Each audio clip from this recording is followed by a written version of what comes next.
Bonjour Suzy, bonjour Marie-Laure, bonjour Gilles. Bon, à l'époque, on n'avait pas le choix.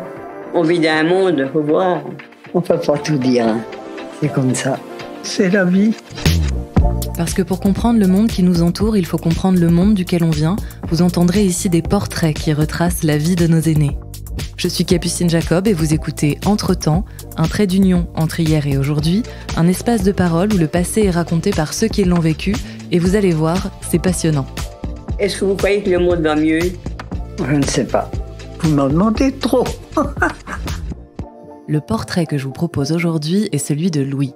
Louis est né en 1924. Il fête donc ses 100 ans cette année et il avait envie de partager les petites histoires inoubliables qui ont façonné son existence.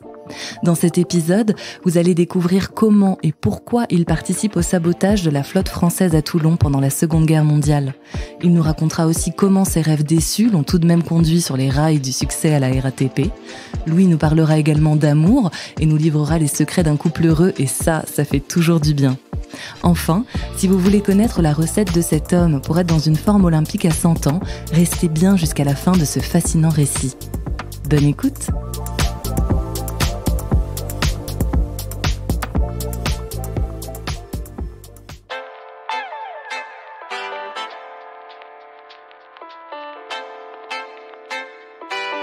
Moi, mon bol de café, c'est de la ricorée. C'est facile à faire. Vous mettez juste de l'eau chaude. Alors vous beurrez du bon pain des Tardines et c'est mon régal.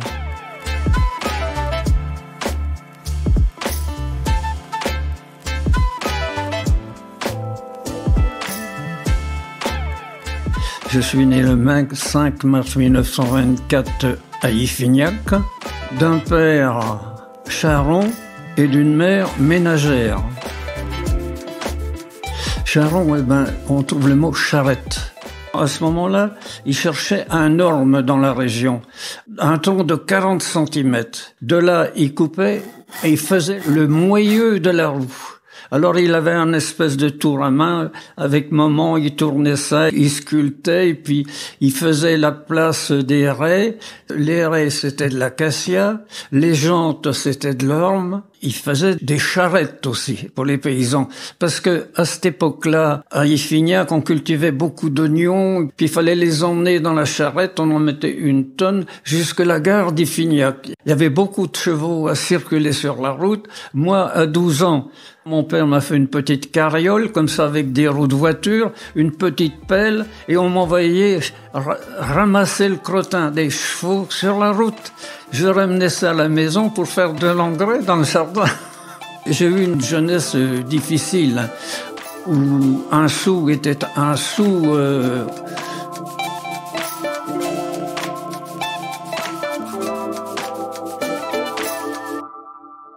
J'ai été à l'école, j'ai fait ma communion, parce que vous savez que dans une commune, il y avait le curé et l'instituteur. Tout le monde est obligé de passer par l'église. Moi, le premier, il fallait aller à la messe le dimanche. À 11 ans, il fallait aller à la messe à Vêpres. Et puis après, il fallait aller au confessionnal. On rentrait dans une guérite, là. Alors, il fallait dire... Bonjour mon père. Alors il me posait des questions. Qu'est-ce que vous voulez que je lui réponde? Alors c'était les péchés. Quels sont les péchés que vous avez commis? Alors, à l'époque, fallait pas manger de la viande le vendredi. C'est un péché. J'ai mangé quelquefois de la viande le vendredi. J'ai juré. Oh, c'est un blasphème, ça. Mais on inventait des trucs. Et puis après, au catéchisme, j'avais un curé qui pouvait pas me voir. Il s'appelait l'abbé Brien. À genoux. Alors, je me mettais à genoux sur du granit dans l'église. J'avais un bonnet. Je le mettais sous mes joues. Enlève ton bonnet! Alors, j'en ai gardé quand même, en vieillissant, une certaine rancune. Ah oui.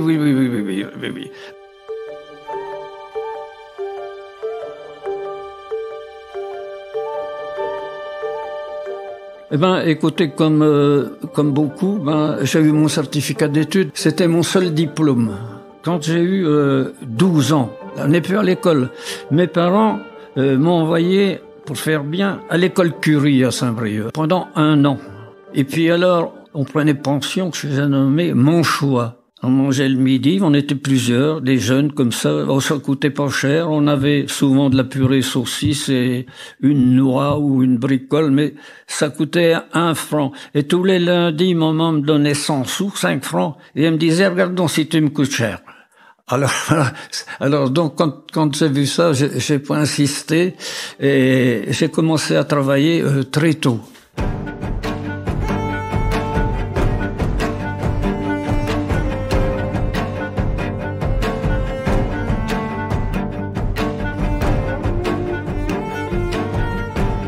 C'est une région maraîchère. Alors j'ai travaillé dans les champs. Iffignac et Langueux, c'était le pays des oignons et des carottes. Mais ça demandait beaucoup de travail à la terre, hein. J'étais payé à la journée. Je me rappelle, comme j'étais jeune, j'avais 6 francs par jour. Les femmes, 8 francs et les hommes, 10 francs. Avant la guerre. Bon, ben, j'étais content parce que c'était des sous que j'amenais à maman, toujours, voilà. Ils étaient pas larges, quoi, mes parents. Bon, j'aurais bien voulu, comme on dit maintenant, un peu d'argent de poche. J'en avais pas. Vous savez, on était en autarcie. On avait tout. On avait des lapins, on avait des poulets, on avait un cochon et tous les légumes. Donc, on tuait le cochon 1 fois par an. On faisait de la saucisse, tout ça, et tout ce qui n'était pas, était mis dans un charnier avec du sel. Et on mangeait souvent du lard. Le gras du cochon, surtout c'était pas mauvais. Il y avait pas de rentrée d'argent, hein. Papa faisait son métier de charron. Quand il arrivait à faire une charrette, ça demandait longtemps. Le cultivateur et la charrette, lui, il attendait qu'on achète sa camelote pour payer papa.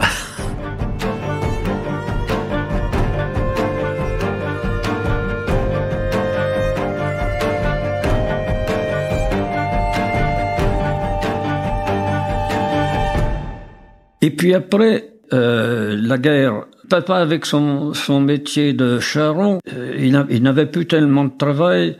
Il travaillait chez Robert, qui vendait des matériaux de construction et du bois. Il m'a embauché chez lui, j'avais 14 ans. Alors, il faisait du charbon, des matériaux de construction, sacs de plâtre. La gare de marchandises était boulevard Carnot. Tout arrivait par wagon. Mon patron avait un cheval qui s'appelait Péchard, un cheval blanc, je me souviens. Alors, on allait dans le wagon, je prenais un sac de 46 kilos, déjà à mon âge, de plâtre. Ah, quand même, putain. Et puis, il n'y avait pas de douche, ni rien du tout, parce que j'étais tout blanc. Il fallait que je rentre à Iffignac, comme ça. Il n'y avait pas de douche. Mais vous vous rendez compte, ce travail que j'ai fait.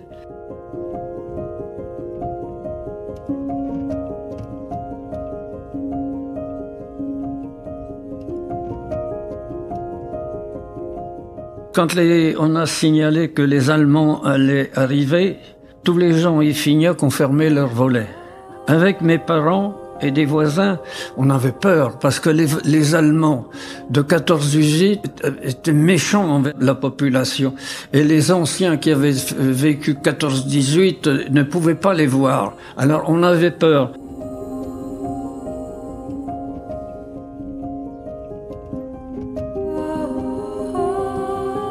Papa, il a été affecté spécial.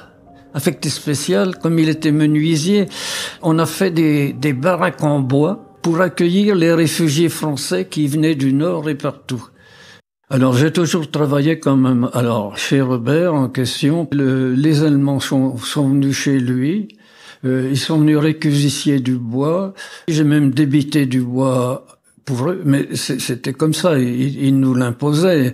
C'était pas de la collaboration, hein, parce que pendant l'occupation, son entreprise, il l'a cédée à des gens qui ont collaboré et ils avaient un terrain et ils avaient installé une scie à ruban. Alors j'ai été embauché là et puis j'ai été comme scieur, vous savez, je débutais des planches, soit de la voliche, soit du 27 mm. J'avais un gars qui tournait à côté de moi sur le chariot, je lui disais 2 tours et demi, tout ça pour débiter les temps. Pendant la guerre après, j'ai été travailler à Mahon, dans le Morbihan. Et je me souviens très très bien que j'ai eu 20 ans en 44 et qu'il m'a chanté une chanson, mon patron, Kenavo. Je pourrais pas la chanter, mais Kenavo, c'était en breton, ça, voilà. J'ai eu 20 ans en 44, donc on était pas loin de l'échéance, hein, c'est-à-dire de l'arrivée des Américains.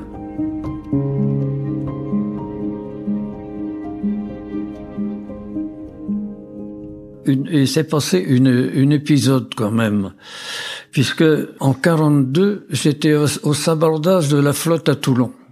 Ah, comment je suis arrivé là? Faites à se le demander. Alors figurez-vous que on a décidé de partir avec des copains comme ça. On a franchi la ligne de démarcation.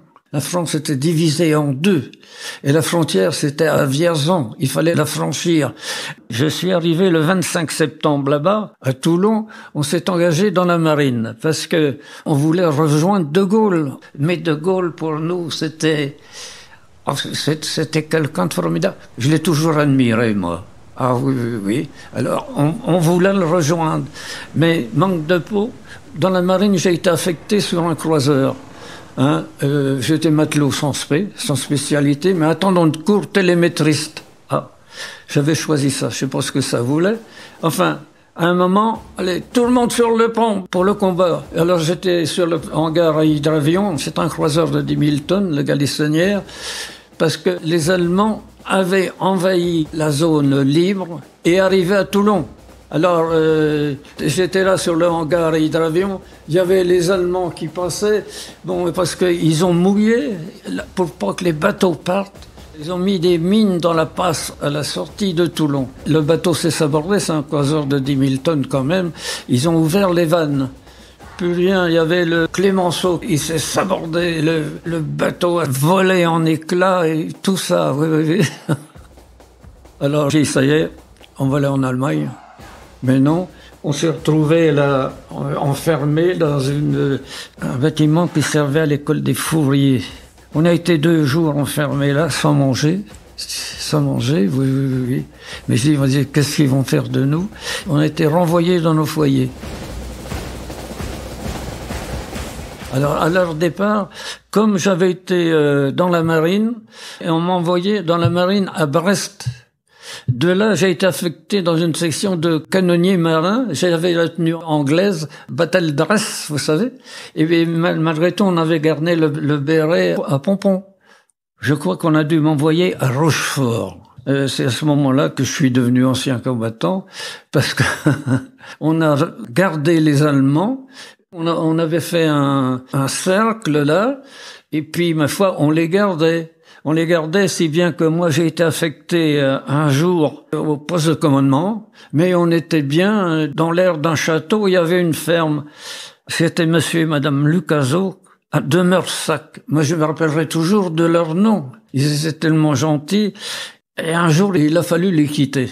J'ai été affecté toujours au PC, du côté de Saintes, je sais pas où par là. Bref, on déménageait. Et un jour, avec un copain qui était chauffeur du commandant, on va aller voir monsieur et madame Lucaso à Meursac. On était à 4. On était bien reçus, tout ça. Mais, sur le chemin du retour, le conducteur, il a vu un lièvre sur le bord de la route, il a foncé. Notre voiture s'est dressée sur un arbre. On est tombé dans un ravin. Oui.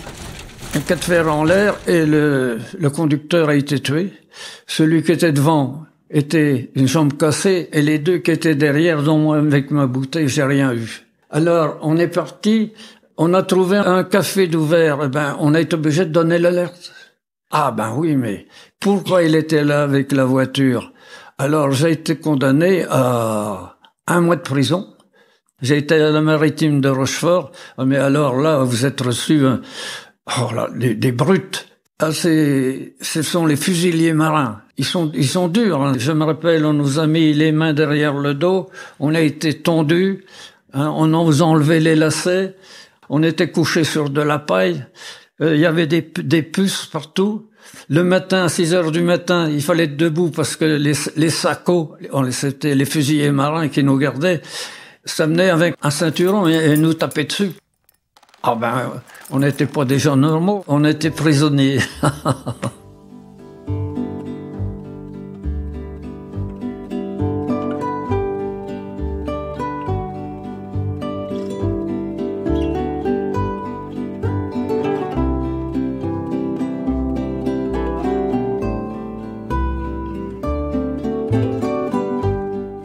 Je voulais quand même faire une situation déjà un petit peu. Je voulais pas rester comme je faisais avant la guerre, parce que bon, ben, j'avais quand même 21 ans. On a déjà des vues hein, sur l'avenir.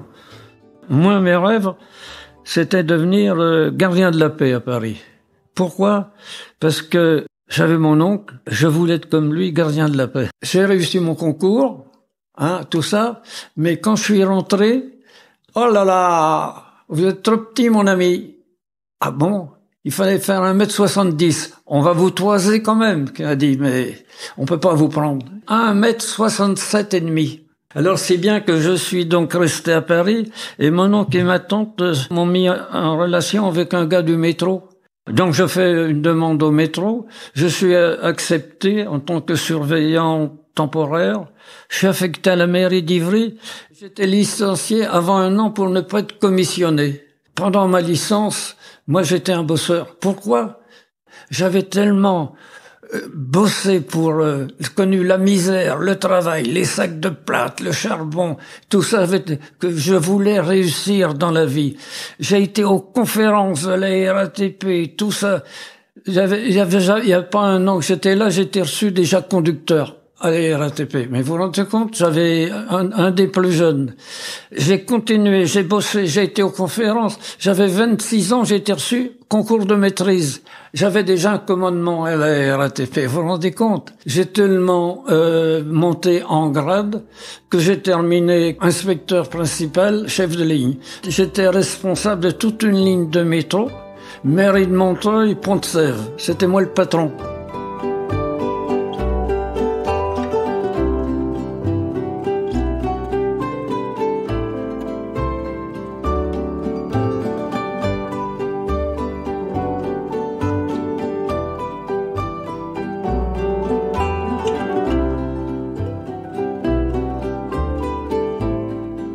Avant de partir, ici, on allait tous, après 46, il y avait une grande salle de bal au Pont-Neuf.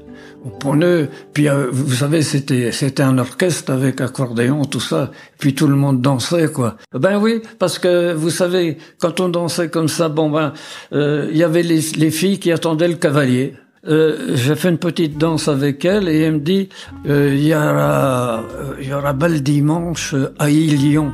Faudra venir? Ah, alors bon, rien que ça, je viens donc au bal d'Illion. C'était le 28, oh, c'est des dates qui ont marqué une belle existence. J'arrive, c'était pour la rencontrer. Je la ramène ici, chez elle, pour la première fois. Et de là, on se donne rendez-vous pour le dimanche suivant, qui était le 5 mai. Elle arrive sur son vélo aussi, on se rencontre là. Et là, ça a été le coup de foudre. Ah oui, elle était belle. Ah oui, ma femme, elle était belle. Elle avait de beaux cheveux bouclés. Et là, on ne s'est plus quitté. On ne s'est plus quitté. Et puis on s'enfermait à discuter, tout ça. Oh, on parlait... on n'allait pas chercher midi à 14h. On était content de se retrouver. Hein. On sentait que ça marchait bien. Si bien que moi, il a fallu un jour que je monte à Paris, que je vous expliquais pour aller gardien de la paix. Ah, un jour, j'ai dit, ben, je suis obligé de partir. Ça y est, je rentre à la RATP. C'était le 18 juillet 46. Alors, elle a fait ni une ni deux. Elle m'a dit, j'arrive à Paris, à Montparnasse. C'était fin septembre. On m'a trouvé du travail à Neuilly, dans une maison bourgeoise. Voilà. Vous vous rendez compte? Tout ça pour être avec moi. Moi, quand je travaillais pas, j'allais l'attendre à Neuilly. Elle était servante, bonne, mais il y avait une supérieure, une dénommée Germaine, qui me dit « Oh la saloperie !» Donc on se voyait régulièrement jusqu'au jour, on a décidé de se marier le 9 septembre 47. Oh, il n'y avait pas de chichi, hein. Les parents étaient avisés déjà. On est quand même content de quitter un peu le foyer maternel, hein. On aime bien pouvoir décider, surtout. J'avais quand même 22 ans en 47. Oui. Par un copain, on avait trouvé un petit logement, 16 rue Pierre-Budin, dans le 18e. Oh, c'est un petit boui-boui. Je me rappelle, hop, il y avait un escalier qui traçait une cour, et puis un escalier en pente comme ça, un logement de chaque côté, une chambre de 3,50 m sur 4 mètres, un voisin à côté, pas de toilette, l'eau en bas, mais on avait un chez nous. Mais vous vous rendez compte? Alors, elle découvre le chez nous, qui était habité par un réunionnais qui s'appelait Bonpain. J'ai jamais signé de contrat. Un arrangement c'est un bordel. Avec la conserve, je payais tant par mois, j'ai jamais vu de quittance ni rien, mais on était logés. Dans un petit logement comme ça. Oh là là, il y avait rien. Il y avait des trous dans le parquet. Il y avait un petit poêle, un lit. Le charbon était mis dans un coin de la pièce. Alors moi, j'allais chez le Bougna, qui était à côté, prendre un sac de 50 kilos de boulets que je versais dans la pièce. Un jour, je faisais mon café, je renverse la casserole. Oh, tout le café par terre. Bon, on en refait, quoi. Bon, je m'en vais. Et puis, en revenant de mon travail, la dame qui est en dessous ouvre la porte et dit « Tenez, monsieur, voilà votre café. » C'était passé à travers le parquet. Vous vous rendez compte, hein, quand on voit tout ce qu'on a enduré pour vivre, mais on s'aimait. Ah oui, oui. Mais ma femme, quand j'étais conducteur au métro, quand on était mariés, je lui disais, je serais sur la Rome 359, en direction de Mairie-d'Ivry. Alors elle m'attendait sur un banc. C'était pas l'heure d'affluence. Alors elle se mettait derrière moi et tricotait. Pas derrière moi, oui. Alors je l'emmenais jusqu'au terminus. Et là, elle pouvait tourner avec le train et repartait dans l'autre direction. Moi, avant tout, j'aimais ma femme. Moi, j'en ai jamais connu d'autre. Alors, faut l'aimer, hein, quand même, hein. Partant de là, ça fait un couple formidable. Moi, je me rappelle quand je partais au boulot, quand on était au 6e, là, elle suivait ma route.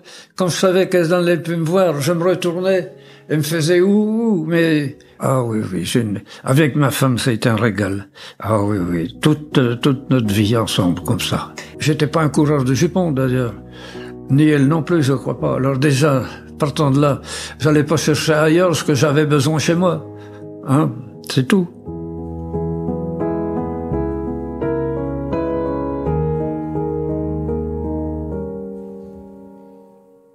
Initialement, il était prévu 3 enfants. On appliquait la méthode Ogino. Ça marche pas à tous les coups. Et puis après, c'était déclenché, ça a été jusqu'à 6. Ah, mais c'était une belle famille. Oui, j'étais exigeant quand même, hein, au point de vue études. Hein. Oui, très. Elle s'en fichait. Elle s'en fichait, elle s'occupait de la maison. C'est moi qui dirigeais un peu les enfants, là, oui. Puis moi, je suis parti, j'avais 52 ans de la RATP. Avec un petit certificat d'études, mais j'en suis fier. J'en suis fier parce que je l'ai bien gagné. Ah, ouais.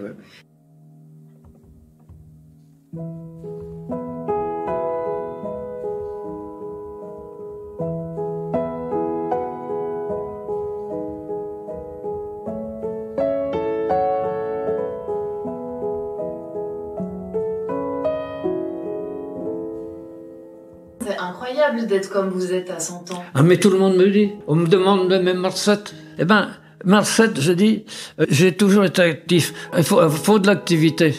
Je fais toujours de la marche à pied, moi, tous les jours. Hein. Je fais 45 minutes de marche à pied.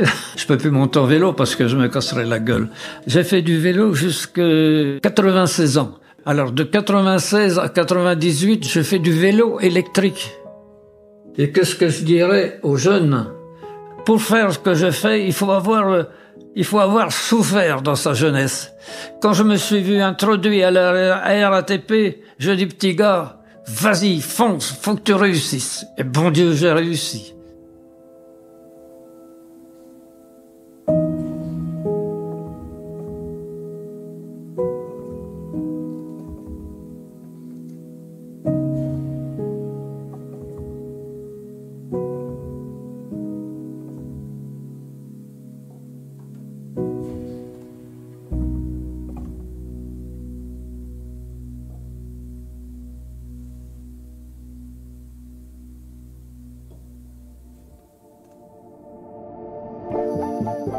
C'est la fin de cet épisode. Merci à Martin Poujon pour l'habillage sonore et le mixage de ce récit de vie. Si vous êtes ou si vous connaissez quelqu'un qui a une histoire de vie passionnante, n'hésitez pas à me contacter directement via mon site internet entretempspodcast.com. Si vous avez aimé cet épisode, n'hésitez pas à en parler autour de vous, à commenter sur les réseaux sociaux et à laisser 5 étoiles sur votre plateforme d'écoute préférée. À très vite!